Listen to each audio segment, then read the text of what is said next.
Olá a todos, essa aqui é mais uma entrevista do Livrada. Hoje estamos aqui com o argentino Diego Vecchio, que está aqui na Flip, lançando pela Cosac Naif o livro dele Micróbios, que é um livro de conto que acabou de ser lançado. Ele participou na última quinta-feira da mesa de Micróbios Soldado junto com o Bosnian de Sasha Stanisic. A gente tinha combinado de fazer uma entrevista aqui em que ambos estivéssemos um pouco bêbados, mas acabou que hoje está um dia um pouco convidativo para beber porque está triste, está chovendo e tal, então hoje estamos um pouco mais sóbrios.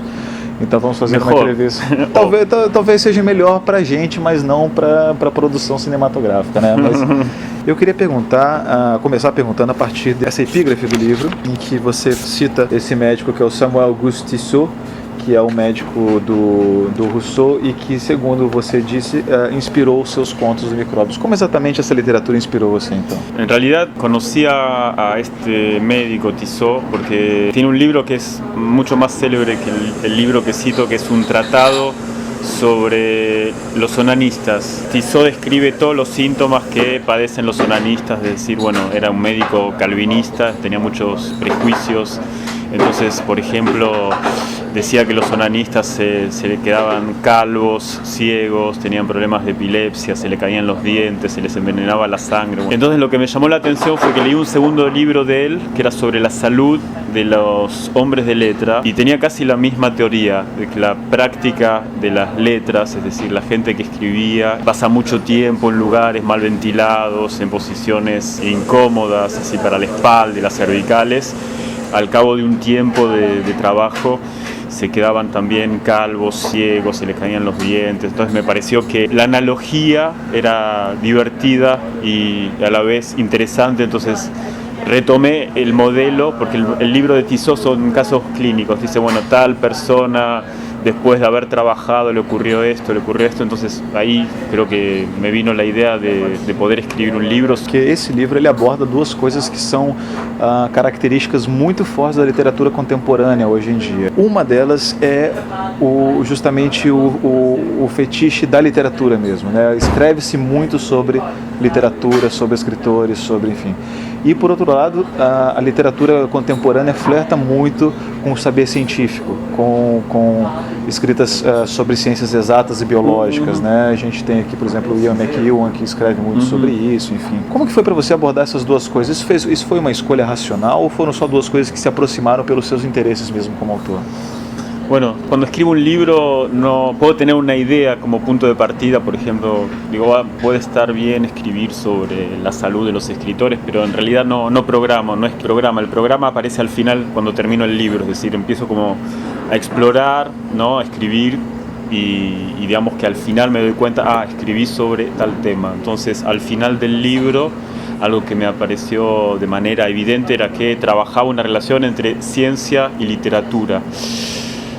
Pero bueno, con una aclaración que me parece importante, y es que el modelo de este tipo de libros que trabajan ciencia y literatura para mí es un libro de Flaubert, que es el último libro de Flaubert, que es Bouvard y Pécuchet, donde Flaubert, y también es una posición que ocupo, ¿no? Porque uno puede tal vez escribir ante una posición de poder, de dominio, de un saber o de ser un especialista, un experto en tal tema, y lo que me interesaba en la cuestión de la ciencia y de la literatura no es tanto el dominio o la exposición de un saber, sino todo lo contrario, es decir, buscar en la ciencia lo que la ciencia de alguna manera rechaza. Es decir, esta teoría de Tissot, desde el punto de vista científico, es una catástrofe. Es totalmente falso que los onanistas terminan con crisis de epilepsia. Qué bom, ¿no?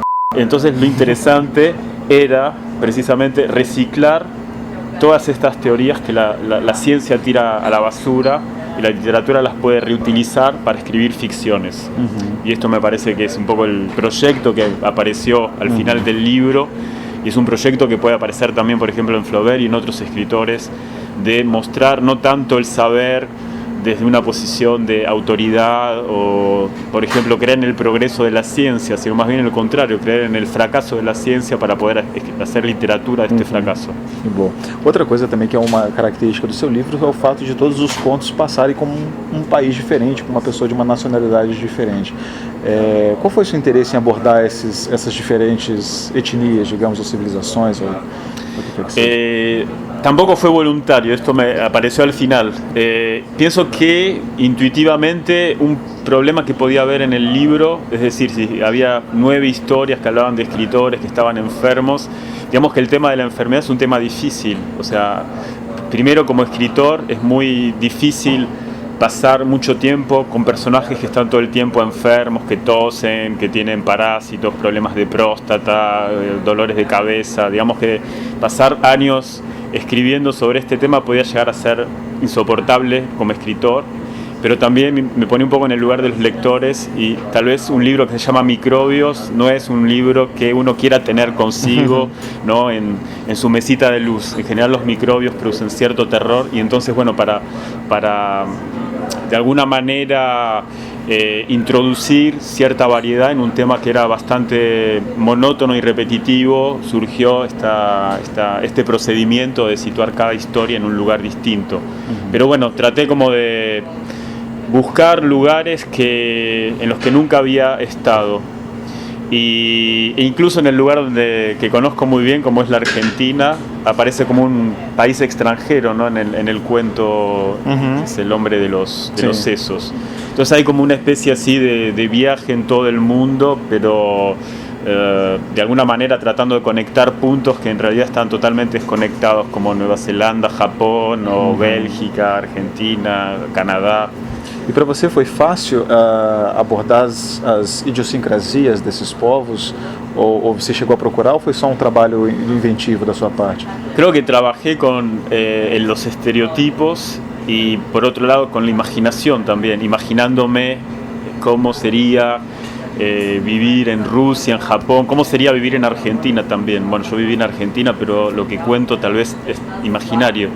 Entonces creo que fue una mezcla de lugares comunes e lo que eu pude imaginar também de estes lugares comuns. Com relação ao estilo desse livro, por ele ter uma característica mais fantástica, alguns contos, como você recebe essa coisa do realismo fantástico latino-americano e essa classificação que algunos podrían atribuir a su literatura? Bueno, todo depende de lo que se entienda por realismo fantástico, porque a mí me parece que es una categoría que estéticamente no sé muy bien qué quiere decir, tal vez no quiere decir nada.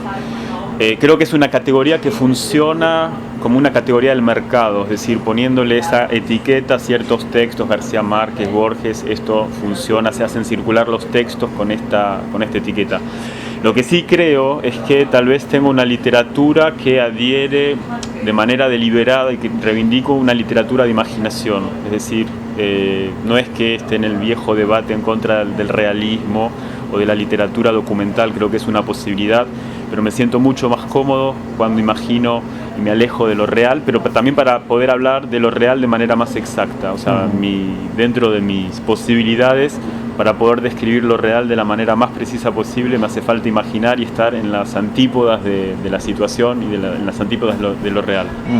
É uma coisa interessante, na verdade, porque a gente hoje tem um crescente de literatura fantástica, ou de fantasia, que se atribui muito ao público infanto-juvenil, mas essa literatura imaginativa para uma literatura, como que eu vou dizer, não infanto-juvenil, pode ser, digamos, rechaçada pela crítica ou qualquer coisa assim?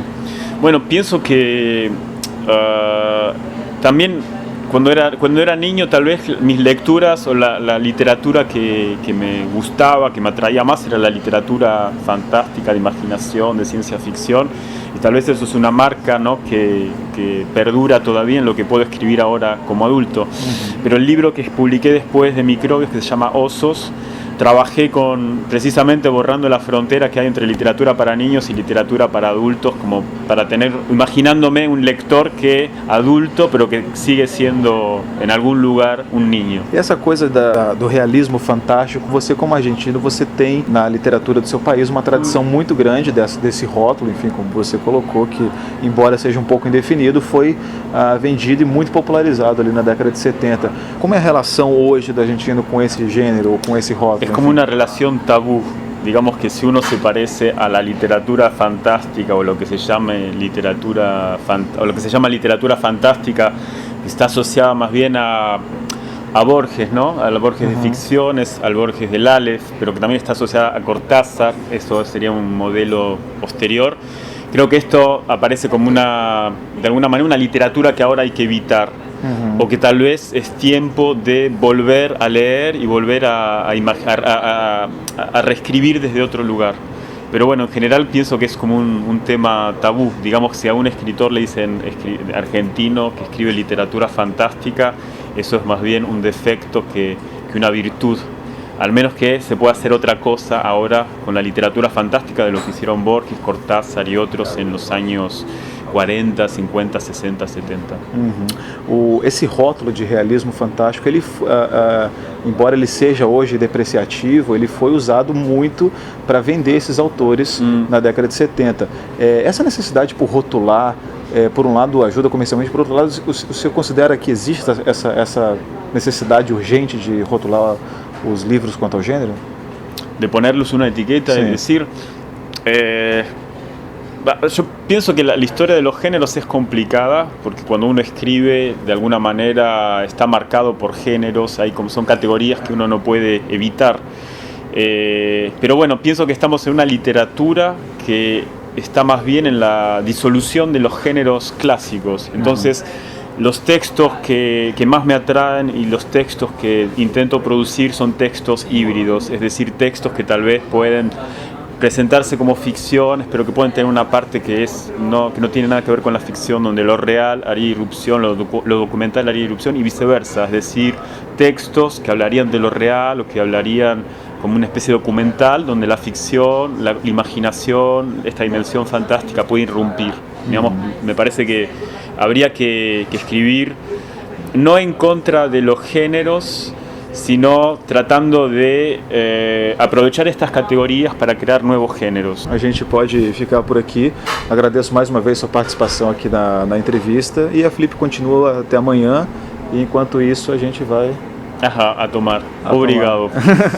Tá joia, gente. Obrigado. Boa noite para vocês. Bueno, muchas gracias.